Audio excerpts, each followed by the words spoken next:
Hello everyone, it's Nina and welcome back to my channel. Today we're going to be doing a full series reading vlog for the Stolen Heir duology by Holly Black.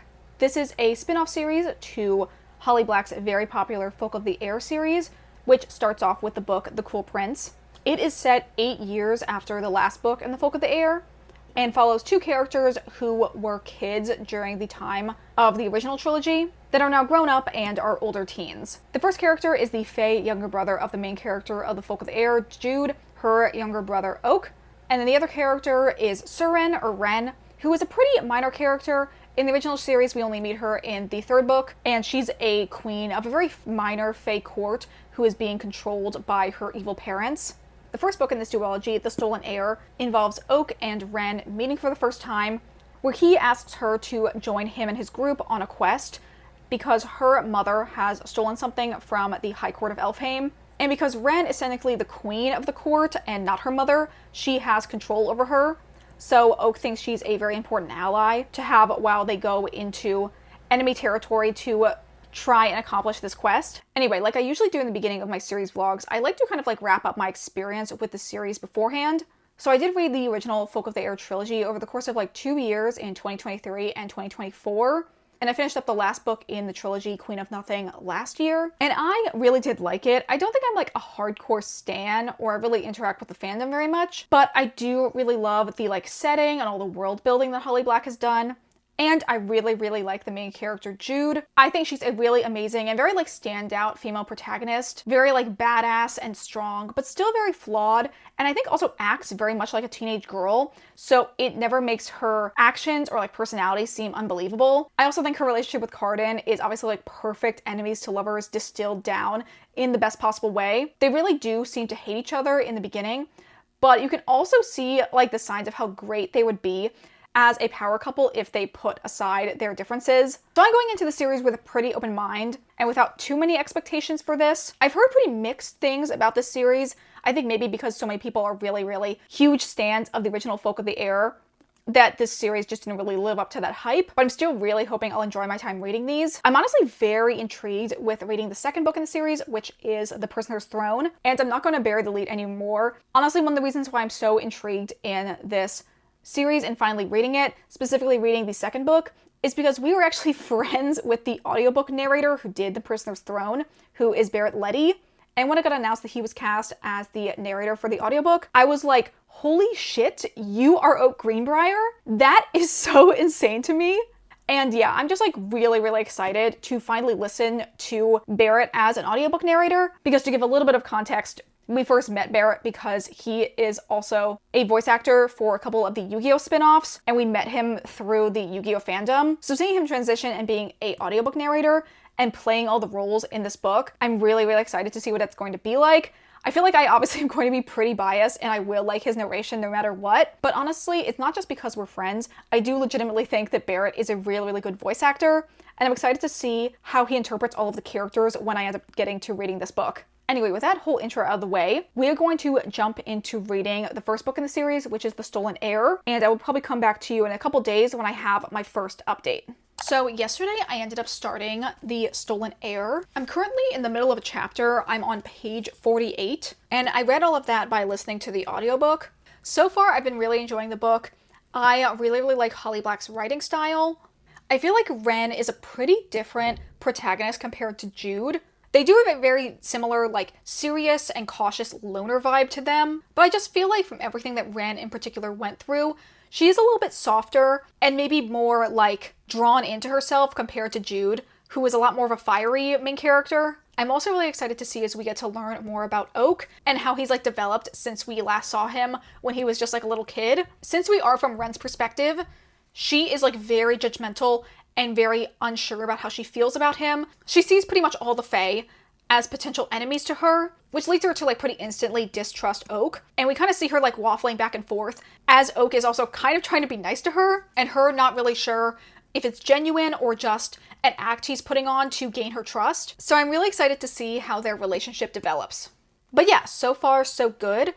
Probably going to listen to more of the audiobook later today, as well as maybe read a little bit of it physically. And I'll probably come back to you tomorrow with my next update. So it's been about a week since I last talked to you guys, and I do have an update in reading The Stolen Heir. I am in the middle of chapter 8, so around page 150, which I believe is around like 42% of the way through the book. I do feel like I am flying through this. I've only really sat down to read it 3 or 4 times now. I think it's a lot of fun. I really like the quest aspect of the story. I feel like the push and pull of Ren not being sure if she likes Oak or if she can trust him is really good. I feel like it's really building a lot of anticipation for their relationship. I read through a part where Ren gets this dress made for her, and it's described as being this two-tone velvet with other fabrics cut into strips along the skirt area, kind of like an elevated version of a dress made out of rags. And I kept thinking, oh, this is something that my wife would love to cosplay. I do kind of have a weird gripe, not with the book, but with the fandom at large, and that is the fact that I feel like too many artists draw Ren as pretty. I feel like she's average at best, and she's supposed to be not only visibly scarred on her face from having the bridle there, but she also has just big, sharp teeth. Just kind of an observation on some of the art I've seen of them. I really like all of the other members in the kind of quest party that we've been building up. I think Jack of the Lakes is so funny. I really love him. I also love seeing the different facets of Oak's personality. I really love the fact that he still has such a big soft spot for Maddox, and seeing him as his true father, and him still wanting to help Maddox even if he knows that Jude is going to be angry at him for doing that. I feel like Oak is just so charming, and him and Ren together are so cute. I feel like he comes across as being surprisingly genuine, but still has a little bit of that spoiled Fae prince energy, while also having a little bit of human brashness and directness to him. Him and Ren almost having a grumpy sunshine dynamic in that way, because Ren is just having such a horrible time, and also having no idea what she's doing because she's so antisocial and self-loathing. I'm really excited to see where their relationship ends up going for the rest of the book. At the point we're at right now, Oak is definitely very mad at some stuff that Ren just did in the last chapter. So I'm interested in seeing how that's going to impact their dynamic with things going forward. I haven't had a ton of time in the last week to really get into reading this, but I'm hoping I have some time this weekend where I can read a little bit more. So hopefully I will be back in the next couple days to give my next update.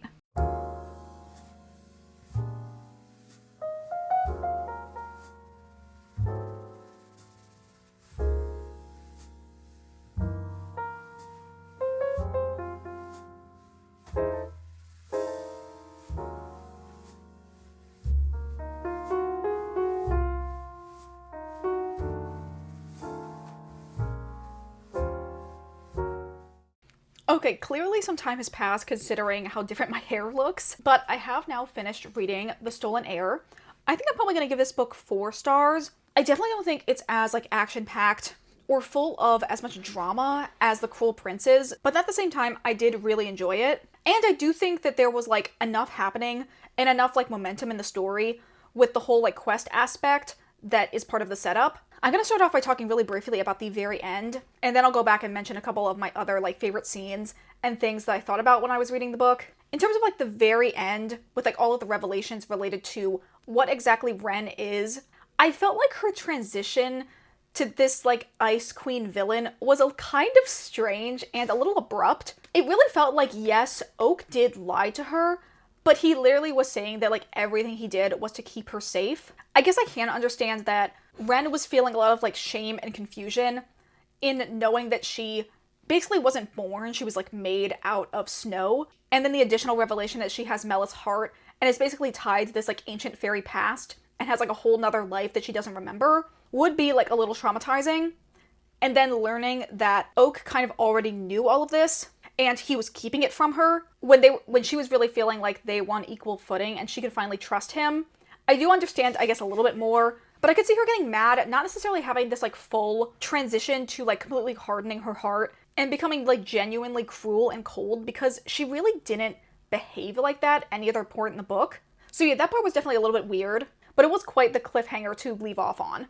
Okay, I wanted to talk about some of my favorite scenes in the book. I really like the scene when she's breaking Hyacinth out of jail, and then she also ends up helping the random human girl, Gwen, who's also trapped there. I also really like the scene of Surin in the bus stop and her interactions with her human family. Basically, anytime there's like the integration of the human world and the Fae world overlapping, and how that kind of like weaves into the stories. Definitely an underrated part in the Folk of the Air series is when Jude and Cardan are just like hanging out at Vivi's apartment. Also, was absolutely like losing my mind when Oak was saying that he was basically in love with Surin when they were kids, and that he always ends up falling for cruel women. I feel like the romance that we did get in this book was really good.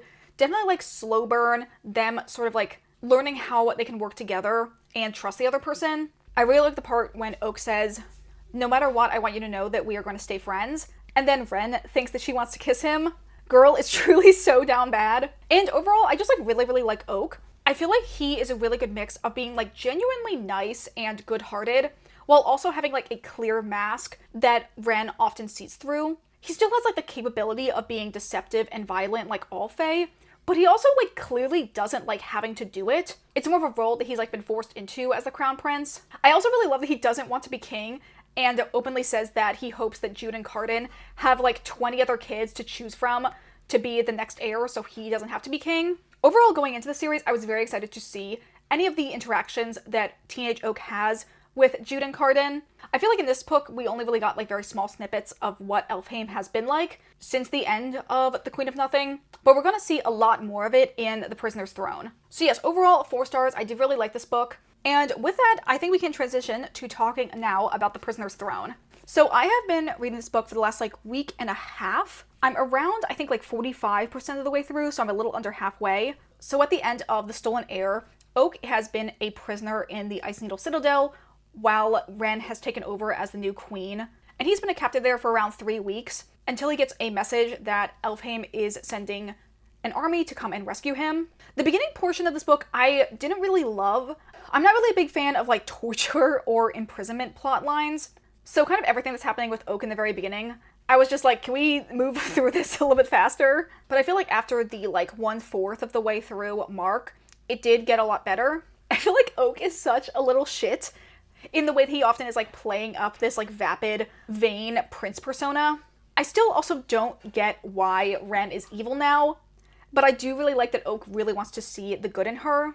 And there are still moments of vulnerability where you can see that she is somewhat like scared and unsure of herself in this new role that she has of being the queen, and that she also might be putting on this like Ice Queen mask to hide the fact that she's very scared and that she just needs to like project out strength so that her subjects respect her. At the part I'm at right now, he's trying to figure out a way that they can avoid having a war. So he decides so without giving like kind of a heads up to anyone, he ends up announcing that he and Ren are engaged, and he actually hasn't been held there prisoner. He's been there of his own volition. And as a kind of like a show of good faith, Ren and Oak are going to go back to Elfhame to kind of like announce their engagement to the High King and Queen. I think the fake engagement plotline is so fun, and I feel like it's going to give us a lot more opportunity to see Oak and Ren talking on more equal footing. I did also want to quickly mention Tiernan and Hyacinth. I don't think I've talked about them at all in the updates for the books I've given so far, but Tiernan is Oak's kind of like personal bodyguard knight,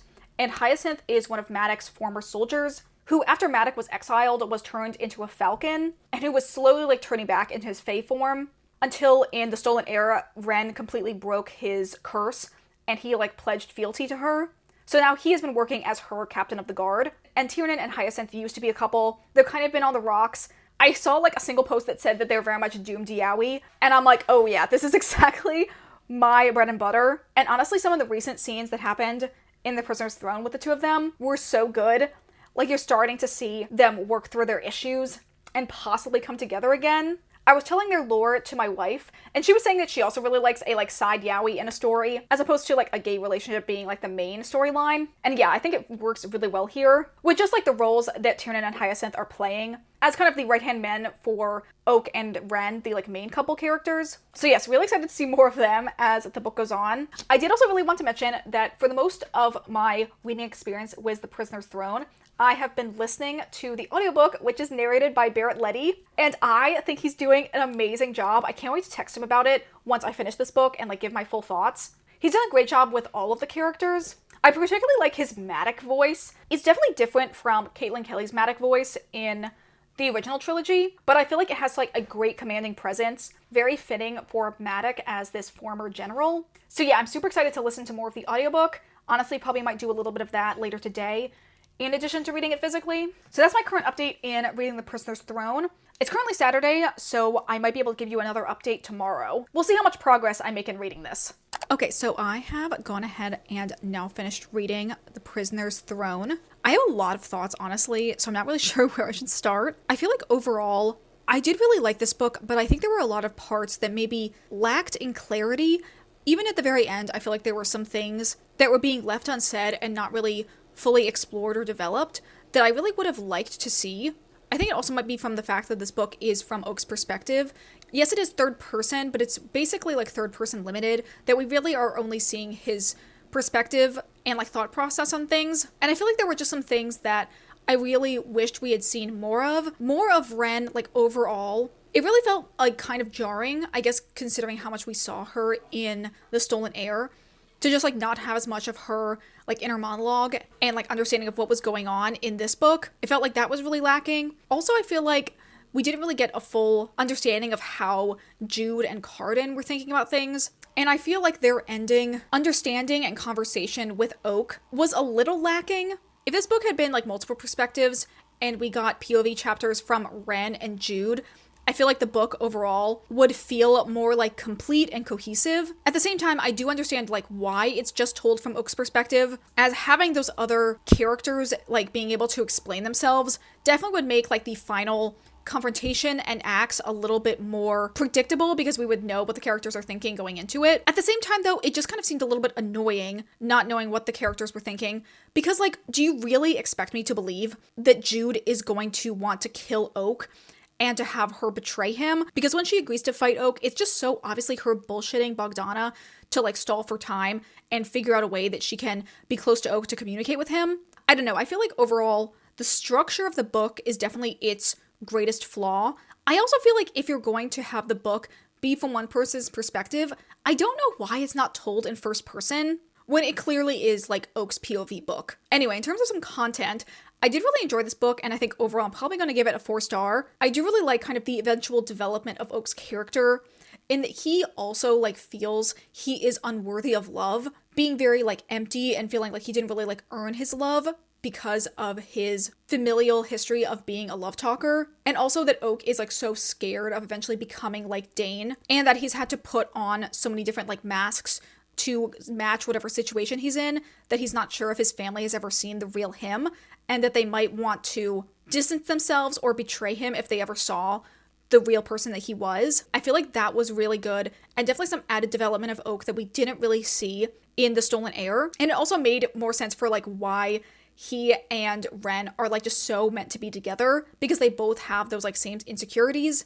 and they can really see through one another to like the core of the other person, which Oak says is something that is a little bit scary, to see yourself like fully reflected in someone else, but it also means that they are really well suited to be with one another. Another couple that I really, really loved was Hyacinth just being like so in love with Tiernan, and then also him and Oak kind of like bonding over that shared love of Tiernan. Was very glad that they did kind of work everything out and ended up together in the end. In terms of like favorite scenes for the last section of the book that I haven't talked about yet, I really like the scene when Oak learns that the ghost was the one that killed his mom and almost killed him in turn. And then him kind of like laying it all out there and yelling at his family in front of everyone. I was so into it. It felt like for a lot of scenes in this book, I was like screaming at everyone to just communicate, since there were just like so many layers of mind games going on. So it was refreshing for him to be like, I'm so fucking pissed at you guys for hiding this from me for so long, and really like kind of letting out a lot of the emotions that he had been holding in for the majority of the book. I also kind of liked one of the final scenes that we leave off with Ren, after her like kind of transformation and her like rebirth, like coming out of like a chrysalis of herself and having these big wings and seemingly having, I guess, all of the powers of Bogdana that were originally spread between Mab's bones and Melis' heart. Really interested in seeing what they end up doing with her character in probably the eventual sequel books that will come out. And I also liked a lot of Maddox's redemption, kind of him realizing that he does have it really good with the strong family that he's built, and maybe he should not be so power hungry and, you know, see this new potential redemption, potential revoking of his banishment as like a chance for him to start again. So yeah, those are all my final thoughts in talking about The Prisoner's Throne. Overall, both these books I did really enjoy. I will say probably overall they are a little bit worse than the original Folk of the Air trilogy. However, I think it's mostly to do with like the structure of the books being different. The Folk of the Air definitely has a leg up in having that consistent narrative of just being from Jude's perspective. Whereas here, it really felt like we were missing out on kind of the final stage of Ren's story by having the perspective shift to Oak. If they had at least just done it as a like dual POV with Ren and Oak, maybe with like alternating chapters, I think that we could still have had just as impactful of a story, while at the same time probably not sacrificing any of the like final big reveals. But yeah, overall, really happy that I read these. I'm very interested to see if Holly Black does expand and do more spin-off books in the future, since at the end of The Prisoner's Throne, it does seem like there's a chance that we are going to get another book focused on Jude and Cardan, and possibly Nicasia being set in the Undersea. When I was like browsing on the internet, I did see like a Reddit post saying that they really hope we don't get a Nicasia redemption arc book, and I kind of agree with that. I feel like if we're going to do another book, it should be more Jude and Cardan. Hopefully not with a lot of like bickering or fighting between them. I just kind of want to see even more of them in this future timeline as like a happily married power couple. But yeah, only time will tell if that other spin-off book ever comes out. Anyway, with that all said and done, we are now at the end of this video. Thank you guys, as always, so much for watching. If you guys enjoyed this video, consider checking out some of my other full series spoiler reading vlogs that I've done. I have 3 videos that I've done with the Hunger Games books, as well as one that I did on Percy Jackson and one for Shadow and Bone, which I probably will all try to link up above or in the description. If you guys enjoyed this video overall, consider liking, commenting, or subscribing if you aren't already. Consider following me on the Storygraph if you'd like to see my reading updates in real time, as well as my Bookstagram, which is linked in the description. And that is going to be it for me today. I hope you guys all have a wonderful day, and I will see you all in the next video. Bye!